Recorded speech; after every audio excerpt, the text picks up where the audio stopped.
The hero of grammar, हम देखने वाले हैं ग्रामर में हीरो कौन है। अगर हीरो ना हो तो मूवी देखने में मजा नहीं आता, उसी तरह से अगर हीरो ग्रामर में ना हो, इंग्लिश में ना हो, तो हमें इंग्लिश बोलने में मजा नहीं आएगा, कोई इंटरेस्ट नहीं आएगा, हमें समझ में नहीं आएगा। अगर हीरो ना हो तो हीरो कौन, वर्ब। ग्रामर में हीरो कौन है, वर्ब है, जिसका यूज करके हम इंग्लिश बोलते हैं। तो स्टार्ट करने से पहले हम दो क्वेश्चंस आपको देना चाहता था, ऐसे ही दो क्वेश्चन। पहला क्या है, द मैन स्लीप्स, दूसरा क्या है, द मैन ईट्स। आपको कुछ समझ में आ रहा, ये ट्रांजिटिव और इंट्रांजिटिव का सेंटेंस है। द मैन स्लीप्स और द मैन ईट्स, ये दोनों सेंटेंस, एक पूरा है एक अधूरा है, और अधूरा कौन है ये मालूम नहीं, पूरा कौन है ये भी मालूम नहीं। तो इसलिए इसको समझने के लिए हम पहले वर्ब समझते हैं, वर्ब क्या है, और वर्ब के डेफिनेशन, वर्ब के खानदान को आज हम पढ़ने वाले हैं। आज वर्ब से रिलेटेड जितने भी हैं लोग, सबको हम पढ़ लेने वाले हैं, जिससे हमारा जो है ग्रामर में जो सबसे इंपॉर्टेंट टॉपिक है वर्ब, वो क्लियर हो जाएगा, और इंग्लिश भी हम परफेक्टली बोलना सीख लेंगे। चलिए देखते हैं वर्ब क्या होता है। वर्ब होता है क्रिया, यानी किसी भी काम को हम क्या कहते हैं, क्रिया कहते हैं। यानी कोई भी काम हो रहा है, उस काम के होने या करने या होना पाया जाए, उसे हम क्रिया ही कहते हैं, यानी वर्ब कहते हैं। A verb denotes an action और स्टेट ऑफ बीइंग, मतलब किसी चीज के होने, कार्य के होने या करना पाया जाए, कोई काम हो रहा है या किया जा रहा है, उसी कार्य को हम क्या कहते हैं, वर्ब कहते हैं। अब देखो जैसे एग्जांपल, रन, रीड, ईट एक्सेट्रा, ओके, etc। तो पहला क्या है हम देखेंगे, जैसे मान लो सपोज एक एग्जांपल, एक घर है, घर का क्या नाम है, मान लीजिए वर्ब है। उस घर में कितने लोग रहते हैं, 2 लोग रहते हैं। अच्छा, घर चलाने वाले को क्या कहते हैं, मालिक कहते हैं। जो उस घर का मालिक है उसी को हम मुखिया कहते हैं। मुखिया को क्या कहेंगे, अगर हम उसे मुख्य कहेंगे, यानी घर का जो मुखिया है, तो मुख्य मेंबर है उस घर का, तो उसे हम कहेंगे मेन मेंबर, ओके।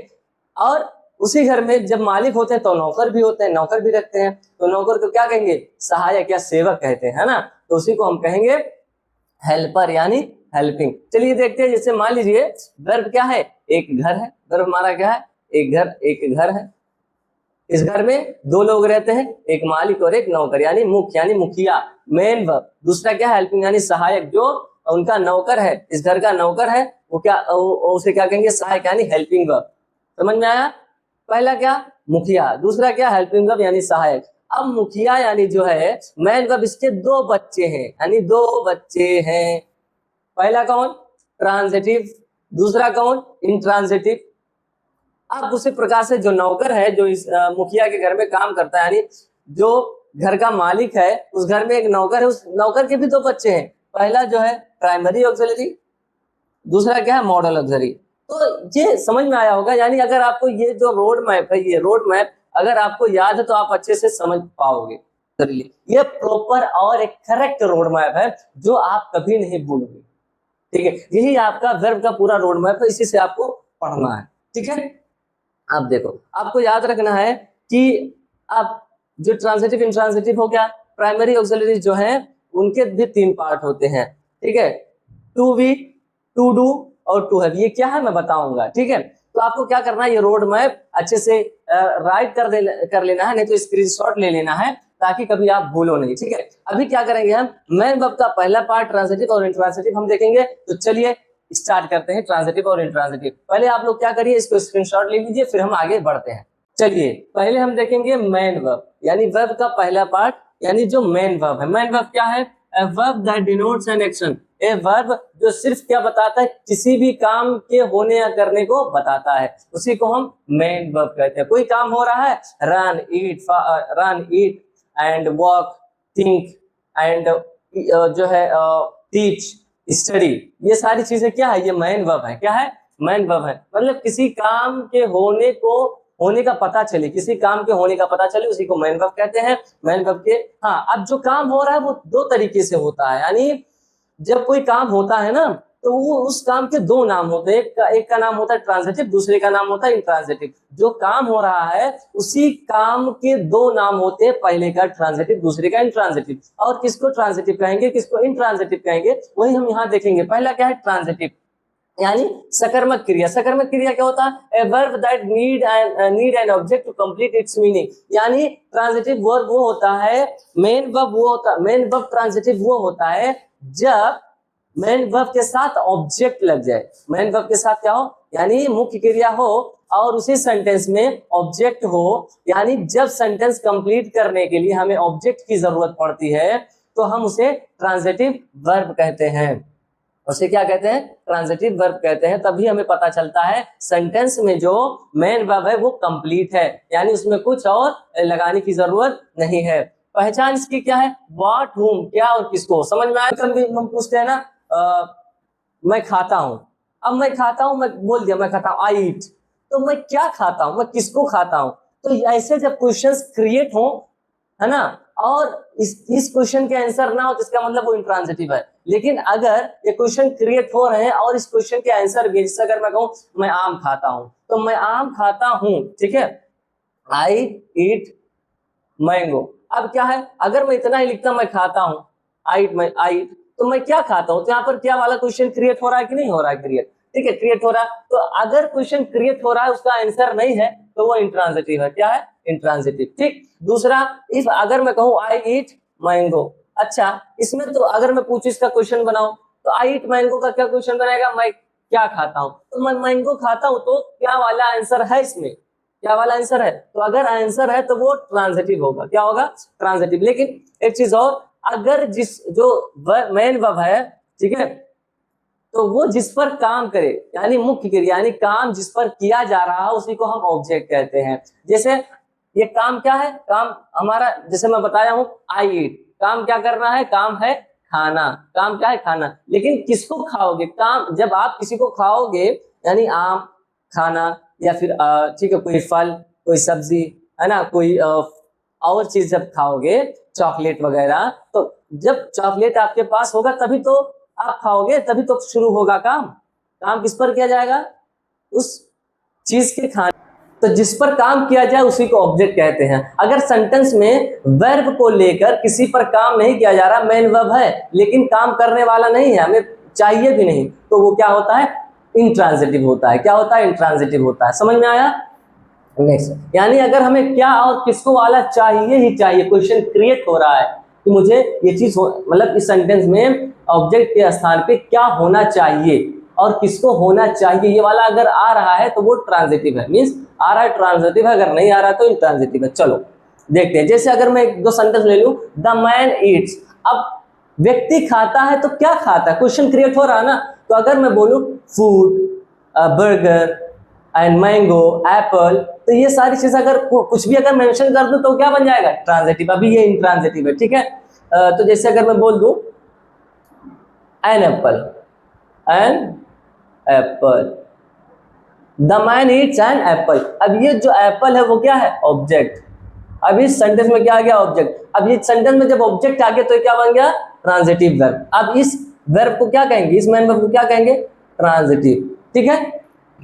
दूसरे में भी देखो, द मैन राइट्स, अब व्यक्ति क्या लिखता है, पत्र लिखता है, अखबार लिखता है, नोटबुक लिखता है, कुछ तो लिखता होगा ना, किसको लिखता है, क्या लिखता है, ये क्वेश्चन क्रिएट हो रहा है ना, तो एक क्वेश्चन का आंसर होना चाहिए। जैसे the man writes a letter, ठीक है, मैन व्यक्ति क्या लिखता है, पत्र लिखता है। अब क्वेश्चन भले ही आ गया तो ये क्या हो गया, हमारा ऑब्जेक्ट। क्या हो गया, ऑब्जेक्ट। तो इस आने के बाद क्या हो रहा है, हमारा क्रिएट होना ना, कुछ तो है, क्या है या किसको वाला क्वेश्चन इसमें बन रहा है ना, तो इसलिए हम इसे कहेंगे transitive.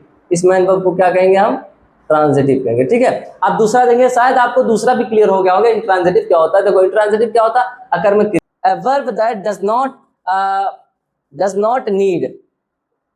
does not need an object to complete its meaning, यानी जब हमें मेन वर्ब को ये सेंटेंस में पता चलता है कि उसे ऑब्जेक्ट की जरूरत नहीं है, वो बिना ऑब्जेक्ट के ही सेंटेंस को यानी मीनिंग को कंप्लीट कर लेता है, तब उसे हम कहेंगे इंट्रांजिटिव, ठीक है।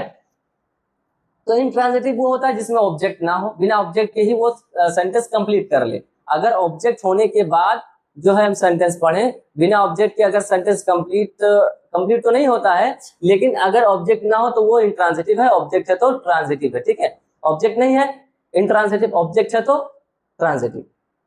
देखो जैसे, और उसमें व्हाट और होम वाला क्वेश्चन क्रिएट ही नहीं होगा। आप जब कोई सेंटेंस पढ़ोगे ना मेन वर्ब को लेकर, तो आपको ये वाला सवाल आएगा नहीं, क्या होना चाहिए, किसको होना चाहिए, ये वाला क्वेश्चन आएगा ही नहीं, ठीक है। जैसे द मैन डाइज, व्यक्ति ठीक है, मरता है। द मैन स्लीप, ठीक है, व्यक्ति सोता है।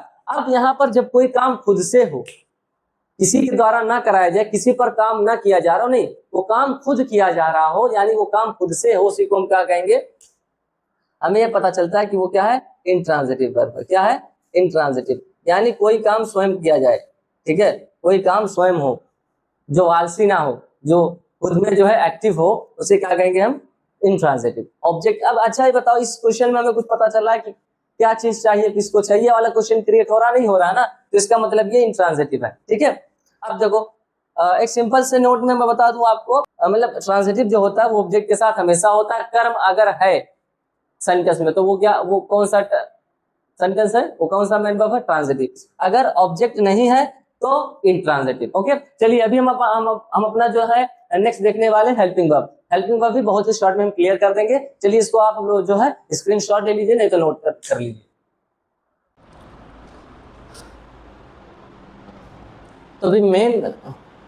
तो अभी वर्ब का हम दूसरा मेन पार्ट देखेंगे। दूसरा क्या है, हेल्पिंग वर्ब या ऑक्सिलरी वर्ब। हेल्पिंग वर्ब को हम दूसरा नाम जो बोलते हैं वो है ऑक्सिलरी वर्ब। ठीक है, तो प्राइमरी, अब हेल्पिंग वर्ब जो है दो पार्ट थे, हम लोगों ने पहले पढ़ा, प्राइमरी और मॉडल। अब हेल्पिंग वर्ब का हम पहला पार्ट पढ़ेंगे, प्राइमरी या प्राइमरी ऑक्सिलरी वर्ब। ठीक है, इसका डेफिनेशन देखेंगे, an auxiliary verb that has to form tenses, passive voice, question, negative and can also works as main verb. तो जो प्राइमरी ऑक्सिलरी वर्ब है और क्या बताता है, वो टेंस बताता है। ठीक है, यूज करते ही पता चल जाता है कौन सा टेंस है, ये पैसिव वॉइस है और ये क्वेश्चन भी बताता है। मीन्स अगर ये आएगा तो सेंटेंस क्वेश्चन में भी बदल सकता है, ये नेगेटिव भी बनाता है और ये मेन वर्ब के रूप में भी काम करता है। यानी जो मेन वर्ब हम लोगों ने पढ़े उसी को ये दोबारा बता सकता है। मीन्स जो हेल्पिंग वर्ब है वो मेन वर्ब के रूप में भी काम करता है। तो इसके तीन फॉर्म होते हैं। ठीक है, पहला फॉर्म क्या है, वर्ब टू बी। अब वर्ब टू बी मीन्स आपको बस इतना जानना है, प्राइमरी ऑक्सिलरी के तीन फॉर्म होते हैं। एक पहला जो होता है वो टू बी होता है। अच्छा, टू बी में क्या क्या आएगा, टू बी में जो हेल्पिंग वर्ब आता है वो is, am, are, was, were, being. यानी प्रेजेंट और पास्ट के हेल्पिंग वर्ब के प्रेजेंट और पास्ट के जो कंटिन्यूअस टेंस है उसके हेल्पिंग वर्ब इसमें आते हैं टू बी में, is, am, are, was, were, being.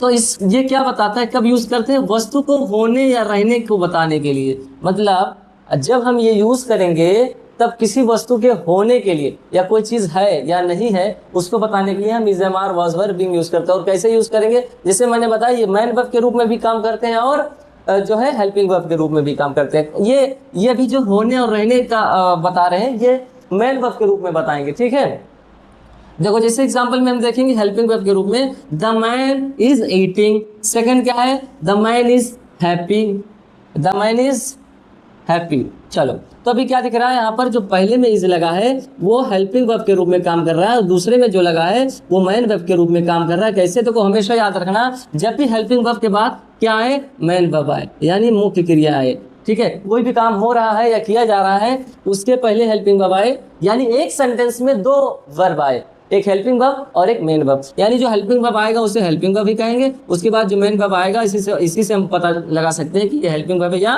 Main verb है। मीन्स मेन वर्ब के पहले क्या आएगा, जो वर्ब आएगा तो उसी को हम कहेंगे हेल्पिंग वर्ब। ठीक है, दूसरे में क्या देखेंगे, जो इज है ये तो हेल्पिंग वर्ब हमें दिख रहा है, लेकिन उसके बाद हमें क्या दिख रहा है कि हेल्पिंग वर्ब के बाद कोई भी मेन वर्ब नहीं है। तो यहाँ पर इस सेंटेंस में सिर्फ एक ही वर्ब है, वो है इज। अब यहाँ पर इज को हम हेल्पिंग वर्ब नहीं कहेंगे, ये मेन वर्ब के रूप में काम कर रहा है, क्योंकि यहाँ पर मेन वर्ब नहीं है। अगर मेन वर्ब है सेंटेंस में, अगर सेंटेंस में मेन वर्ब है तो उसके पहले वाला जो वर्ब होगा वो हेल्पिंग वर्ब होगा, लेकिन अगर सेंटेंस में मेन वर्ब नहीं है तो वही हेल्पिंग वर्ब मेन वर्ब में बदल जाएगा, उसी को हम क्या कहेंगे, मेन वर्ब कहेंगे। हमेशा ये याद रखिएगा। चलिए दूसरा क्या है, वर्ब टू डू। और टू डू क्या है, यहाँ पर डू जो है, डू से रिलेटेड जितने भी वर्ब हैं उसको हेल्पिंग वर्ब चाहे कर लो चाहे मेन वर्ब, वो दोनों के रूप में भी यूज होते हैं। डू से रिलेटेड जितने भी वर्ड हैं जैसे डू, डज, डिड, ये सारे क्या होते हैं, ये मैन वर्ब के भी मैन वर्ब के रूप में भी यूज होते हैं और हेल्पिंग वर्ब के रूप में, ठीक है।